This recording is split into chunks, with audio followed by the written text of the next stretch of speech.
BJP का कोल्हान से शुरू हुआ मिशन 2024 का अभियान। चाईबासा के खूदकटी मैदान में आयोजित कार्यकर्ता सम्मेलन में महासभा पर बरसे बाबूलाल मरांडी। गीता कोड़ा को जिताने और तीसरी बार मोदी को प्रधानमंत्री बनाने का दिलाया कार्यकर्ताओं को संकल्प। भारतीय जनता पार्टी ने सिंहभूम संसदीय क्षेत्र में बूथ स्तरीय कार्यकर्ता सम्मेलन के जरिए मंगलवार से चुनावी शंखनाद कर दिया है। प्रदेश अध्यक्ष बाबूलाल मरांडी ने एक ओर जहां कार्यकर्ताओं को प्रेरित किया, वहीं महागठबंधन सरकार पर निशाना भी साधा। चाईबासा के खूदकटी मैदान में आयोजित कार्यकर्ता सम्मेलन को संबोधित करते हुए प्रदेश अध्यक्ष और पूर्व मुख्यमंत्री बाबूलाल मरांडी ने कहा कि झारखंड और पश्चिम सिंहभूम के विकास के लिए नरेंद्र मोदी को तीसरी बार प्रधानमंत्री बनाना है। इसके लिए सिंहभूम संसदीय सीट से गीता कोड़ा को भारी मतों से जीतना है। बाबूलाल मरांडी ने राज्य सरकार पर भ्रष्टाचार को बढ़ावा देने का आरोप लगाया। उन्होंने कहा कि पूर्व की हेमंत सरकार हो या फिर वर्तमान चंपाई सोरेन सरकार, दोनों ने भ्रष्टाचार को बढ़ावा दिया। राज्य की खनिज संपदा को लूटने का काम किया है। आयरन, कोयला और बालू को लूटने का काम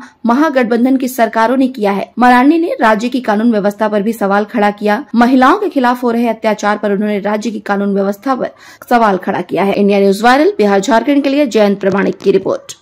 गांव के लिए काम किया है, गरीबों के लिए काम किया है, किसान मजदूरों के लिए काम किया है, आदिवासी भाई बहनों के लिए काम किया है, वो दूसरे किसी भी लोगों ने काम नहीं किया है। और आप याद करो, जब कोरोना का काल आया तो सब कुछ बंद हो गया था। रेलगाड़ियां नहीं चलती थी, बस भी नहीं चलती थी, कल कारखाना बंद हो गया था, हवाई जहाज भी चलने बंद हो गया था। तो लगता था कि अब गरीब कैसे जिएंगे, क्या खाएंगे, कौन खिलाएगा। बड़ी चिंता हो रही थी। दुनिया भी बड़ी चिंतित थी कि देश में इतनी बड़ी आबादी है, उस आबादी को कैसे भारत बचाएगा। लेकिन देश के प्रधानमंत्री नरेंद्र मोदी जी ने देश के 80 करोड़ की आबादी को और झारखंड में भी 2 करोड़ से अधिक की आबादी को प्रत्येक महीना 5 किलो अनाज मुफ्त में मिलता है, ताकि गरीब के बच्चे, गरीब कोई भूखे नहीं रहे।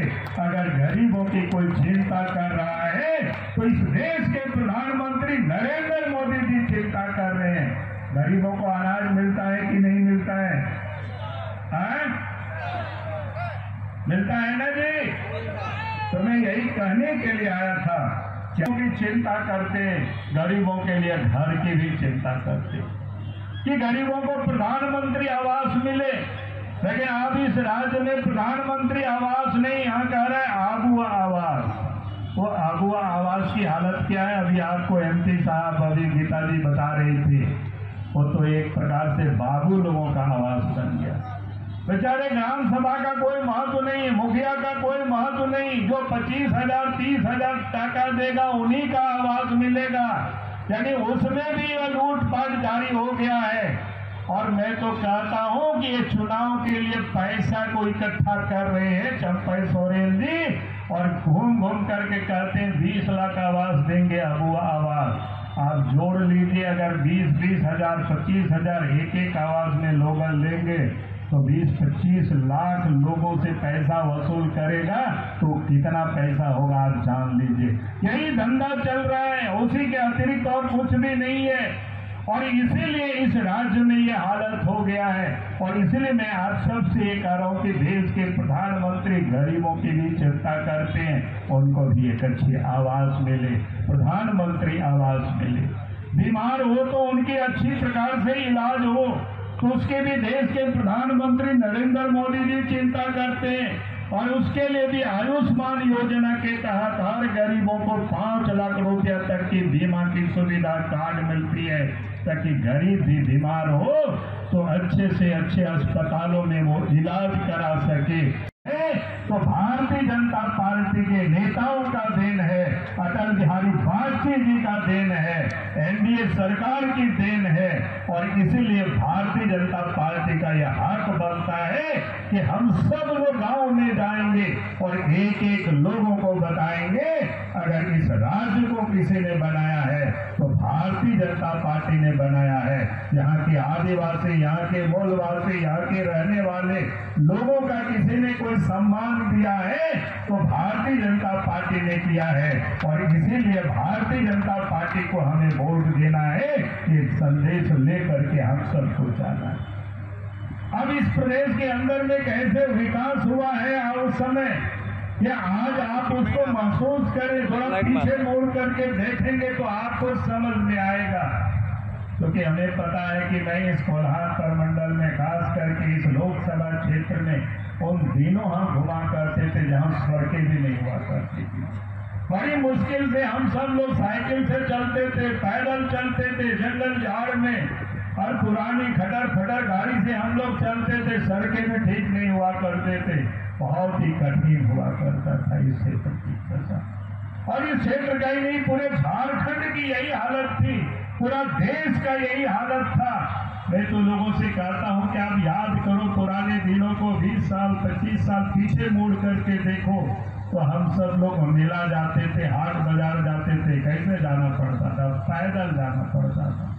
बाल बच्चों को भी स्कूल भेजते थे, साइकिल भी जाने लायक सड़कें नहीं हुआ करता था, तो बच्चे भी पैदल ही जाते थे यार। यहाँ तक कि जब शादी ब्याह भी होता था ना, तो बारात जाने के लिए भी पैदल चलना पड़ता था।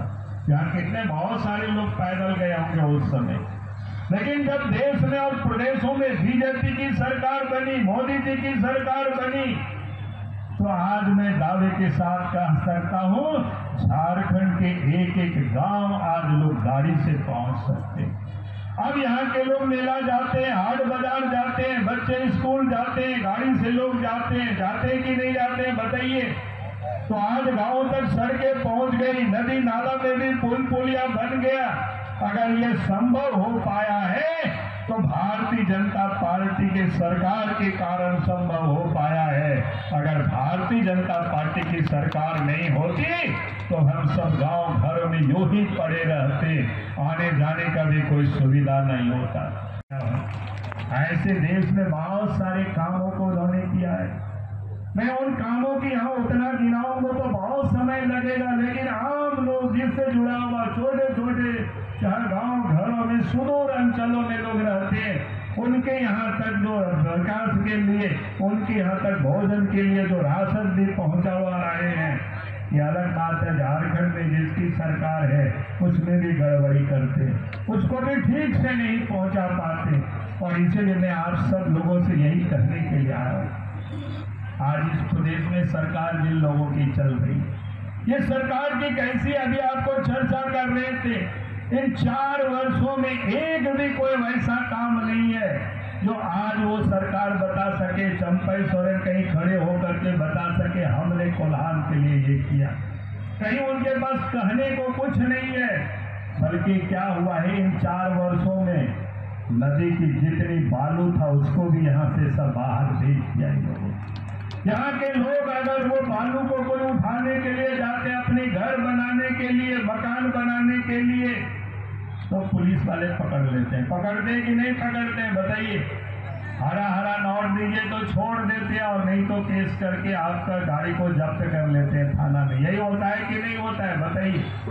हम लोगों ने कई एक दफा विधानसभा में कहा, उस समय मुख्यमंत्री हेमंत सोरेन हुआ करते थे। लोगों ने कहा कि हेमंत जी, अगर आप ऑक्शन नहीं कर पा रहे हैं, नीलामी नहीं कर रहे हैं नदी घाट को, तो फिर जब तक नीलामी नहीं होता है लोकल घर निर्माण के लिए आप फ्री कर दीजिए बालूघाट को। और जितना भी झारखंड की बॉर्डर है वहां पर चेक पोस्ट लगा दीजिए। कोई बालू लेकर के उड़ीसा जाता है, कोई बिहार जाता है, कोई यूपी ले जाता है, कोई बंगाल ले जाता है, वहां आप पकड़िए।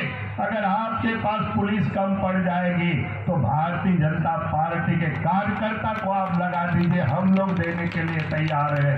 लेकिन झारखंड के अंदर में आप लोगों को परेशान मत करो। या तो ऑक्शन करा दीजिए, नीलाम करा दीजिए, तो लीगल तरीके से लोग खरीद सके। और हमने तो कहा हेमंत जी, आप याद करिए, जब झारखंड अलग राज्य बना उस समय राज्य के मुख्यमंत्री थे, और उस समय तो हमने कहा कि राज्य बना है, चलो खुशी में बालू घाट को कम से कम झारखंडियों के लिए फ्री कर दीजिए, तो किसी को कोई पैसा नहीं लगता था। अब जितना भी बालू लोग उठा करके ले आते थे, घर बनाते थे, कोई पुलिस वाले किसी को पकड़ते नहीं थे। हमने दिल्ली में सड़क है गांवों तक, दिल्ली में सड़कें हैं चकाचक, वैसे ही गांवों तक पहुंचने के लिए भी सड़कें बनेगी। अगर ये गारंटी कोई दे सकता है तो इस देश के प्रधानमंत्री नरेंद्र मोदी जी ही दे सकते हैं, कोई दूसरा इसका कोई हिम्मत नहीं कर सकता है। और देश के प्रधानमंत्री नरेंद्र मोदी जी जो कहते हैं वो करके दिखाते हैं, और यही मैं आप सबसे कहने के लिए आया। और इसलिए मैं इस बात को आपसे कह रहा हूं कि आप गांव जाएंगे तो आप उनको याद कराइए, उनको बताइए कि किस प्रकार से इस देश में काम किया है इस देश के प्रधानमंत्री नरेंद्र मोदी जी ने। आप पहले याद करो, गांव घर में माँ बहनें खाना पकाती थी रात में, एक तो खाना लकड़ी से, गोईठा से, और फिर प्रकाश भी कौन सी से होता है, लालटेन और डिबरी से उस समय जलाया जाता। हम लोग हाट बाजार जाते थे, लालटेन खरीद करके लाते थे, डिबरी खरीद करके लाते थे। ये अलग बात है कि आज भी मोदी के युग में भी कुछ लोग लालटेन ही पकड़ करके रखे हुए हैं, तो उसको तो आप कुछ कर नहीं सकते हैं। लेकिन देश के प्रधानमंत्री नरेंद्र मोदी जी ने क्या किया, पहले आप याद करो। हम सब लोग पहले घर में डिबरी जलाने के लिए, मिट्टी तेल के लिए लड़ाई होती थी। सब लोग कहते थे डीलर बाहर बेच दे रहा है, या बाजार में नहीं बांट रहा है, दुकान में नहीं बांट रहा है। ये बात होता था कि नहीं होता था, पहले बताइए। लेकिन देश के प्रधानमंत्री नरेंद्र मोदी जी जब बने तो उन्होंने कहा कि भाई आप डिबरी और लालटेन को छोड़ो, आप तो घर घर बिजली पहुंचा दिए, और आप तो बच्चे भी उस बिजली के प्रकाश पर पड़ते हैं बैठ करके बच्चे, और माँ बहनें भी खाना बनाती है तो उसी लाइट पर खाना बनाती है। तो अगर ये संभव हो पाया है तो इस देश के प्रधानमंत्री नरेंद्र मोदी जी के कारण संभव हो पाया है। ये चाहते थे कि खदान की नीलामी नहीं हो, नीलामी नहीं हो, चाहते थे कि अपने लोगों को हम उसको खदान दे सके, उसी के प्रयास में ये लगे रहे। और नतीजा क्या हुआ, पूरा 4 साल गुजर गया और ये काम हुआ ही नहीं। आज यूं ही इस क्षेत्र की हालत खराब है। हमको तो यहाँ तक पता चला है, और कई लोगों से कहता भी। अब ये जो कोल्हान प्रमंडल है, कोल्हान प्रमंडल में 2 लोकसभा क्षेत्र है, एक उधर जमशेदपुर वो भी क्षेत्र खनिज से भरा पूरा है, कारखाना है, दूसरा ये सिंहभूम का क्षेत्र है जहाँ पर लोहा है, आयरन ओर की खदानें हैं। आप यहाँ की आयरन ओर से बोकारो भी चलता है, यहाँ की आयरन ओर से आपका क्या बोलते हैं, बंगाल में दुर्गापुर भी फैक्ट्री कारखाना चलता है। लेकिन आज भी अगर यहाँ के गांव की हालत देखेंगे तो खराब है, लोगों को उसका हक मिल नहीं पाता है।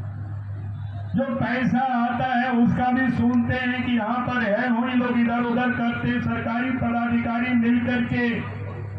हमने तो कहा है कि भैया झारखंड में, और झारखंड का ये जो वो क्षेत्र है, कोल्हान प्रमंडल, टाटा जैसे कारखाना भी, यूरेनियम का भी है, सोना का भी है, लोहा का भी कारखाना है, खदान है। मंत्री बनाना है झारखंड के विकास के लिए और इस पश्चिम सिंहभूम के विकास के लिए। आपको आने वाले जो 24 का इस चुनाव में यहाँ से गीता कोड़ा जी को फिर से आप जिताएंगे, भारी मतों से आप जिताएंगे। यही निवेदन और यही अपील के लिए मैं आया था, और आप सब लोगों ने इतनी बड़ी तादाद में इतना देर से आकर के हमारी बातों को सुना है। इन्हीं शब्दों के साथ मैं अपनी बात को समाप्त करते हुए एक बात को मैं आप सबके बीच कह रहा हूं कि कल 6 तारीख है, और 6 मार्च को देश के प्रधानमंत्री ये जो कल नारी शक्ति बंधन अभियान के तहत, यानी प्रत्येक मंडल में हमारी जो स्वयं सहायता समूह की या महिला बहनें हैं एकत्र हो, उसमें पार्टी के भी कार्यकर्ता इस काम को देखें, ताकि देश के प्रधानमंत्री दिल्ली से ही पूरा देश में हमारे बहनों को वो संबोधित करेंगे।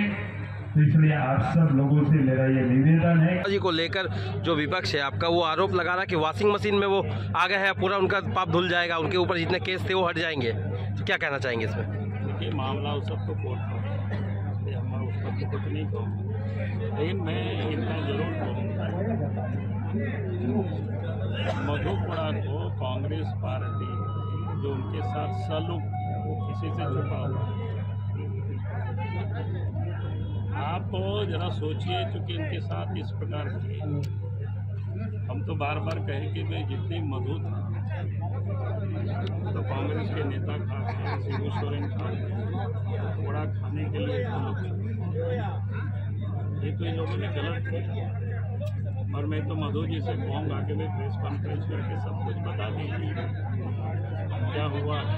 मुझे भी पता है कागज पत्र जो मिला था आज भी वो CBI के पास रिपोर्ट है। आज जो व्यक्ति इस राज्य को लूट रहे हैं उसको प्रोटेक्शन किस प्रकार से कांग्रेस पार्टी देते हैं, बड़े बड़े वकील खड़े होते हैं। तो मधुपुरा के साथ तो किसी ने कोई खड़ा नहीं, क्योंकि जानता है कि भाई वो लोग हैं थोड़ा सा किनारे में है कि बहुत अधिक कोई नुकसान नहीं करेगा, तो मधु खाली है, छोड़ थोड़ा। बाबूलाल जी, राज्य में 3 दिनों में लगातार 3 गैंगरेप हुए हैं, उसको लेकर राज्य सरकार को क्या कहना चाहेंगे आप? कहना क्या है भाई, ये तो मैं बार बार कहता हूँ कि इस राज्य में जहाँ पुलिस का काम है अपराधियों को पकड़ना, उनको सजा दिलाना, दंड दिलाना, लेकिन पुलिस को यहाँ आज पहले हेमंत सोरेन थे, आज चंपाई सोरेन वसूली में लगा रखे। और जब पुलिस वसूली करेगी तो फिर अपराधियों को कहाँ पकड़ेगी? यही हालत है पूरे राज्य की।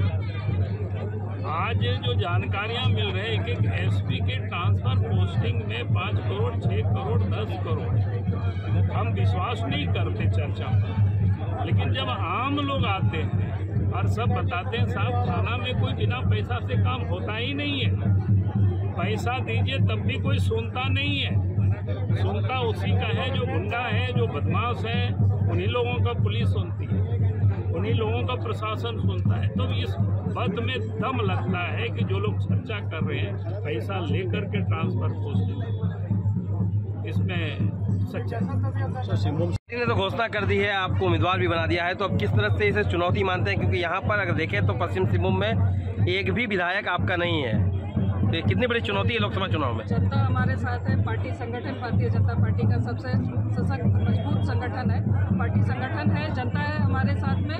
और आदरणीय मोदी जी का जो कार्य है वो बोलता है। आदरणीय मोदी जी ने बहुत काम किया है इस क्षेत्र में। यहाँ के जो गरीब हैं, जिनका जो कच्चा मकान था, लकड़ी के मकान में रहते थे, आज उन लोगों को पक्का मकान मिल गया है, लोगों को शौचालय मिला है, लोग आज पानी पी रहे हैं। इतना सुदूर जंगल में लोग आज व्यवस्थित तरीके से पानी पी रहे हैं। तो आदरणीय मोदी जी का ये दूरदृष्टि है, उनकी सोच है कि आज यहाँ के लोगों को पानी भी मिल रहा है, आवास मिल रहा है, आज सड़कें बन रही है, आज आधारभूत संरचनाएं हैं वो बन रही है। और इसी के तहत हम लोग ये चुनाव हम लोग लड़ेंगे और जीतेंगे। गठबंधन का आरोप कुछ काम नहीं कर सके, क्या बोलिएगा? देखिए, आरोप लगाना उनका काम है, लेकिन वो भी तो सरकार में थे, कभी उन्होंने सहयोग किया। आज यहाँ रोड बनना है, ये पुल बनना है, कभी वो लोग यहाँ के लिए आवाज़ नहीं उठाते, यहाँ की जनता के लिए आवाज़ नहीं उठाते थे। और आज हम लोगों ने प्रयास किया तो आज NH रोड हो या आप देख रहे हैं रेलवे, आज यहाँ से ट्रेनें चल रही हैं जो लॉकडाउन में बंद हो गई थी, आज वो ट्रेनें चल रही है। आज यहाँ पर फ्लाईओवर बहुत सारे ROB जिनको वो बन रहे हैं, तो बहुत सारे कार्य यहाँ हो रहे हैं। यहाँ की जो विधायक है, जो गठबंधन के विधायक है, वो सिर्फ और सिर्फ काम रोकने का उन्होंने किया है। यहाँ हॉस्पिटल बन रहा है, उस हॉस्पिटल को आज हर बार कभी गुणवत्ता के नाम पर तो कभी कुछ के नाम पर बार बार वो भूमि पूजन करते, बार बार पूजन करते। भाई काम चल रहा है, उसमें आप पूजन आप करिए ना, आपको किसने रोका है? लेकिन ये काम रोकने का ये बराबर इन लोगों का प्रयास रहा है, लेकिन अब ऐसा चलेगा नहीं। लोग देख रही है, जान रही है, यहाँ विकास को अब लोग रोक नहीं सकते।